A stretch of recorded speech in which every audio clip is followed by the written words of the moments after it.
Maayong hapon, maayong hapon. Ih, hapon na pod. Padulong na pod pagabi eh. Taas na kay tagbuhok guys. Oh, nagita ka pagupit ani. Busy kayo panahon. Sige lang.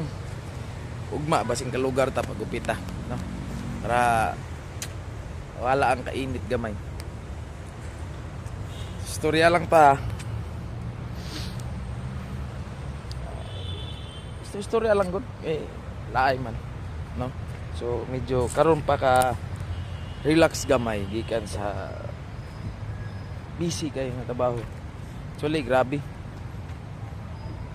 pasuluray pa lang ang election day, hantod nag-election human na lang till karon. Grabe gyud, grabe amo ang apas sa mga area nga dagan ug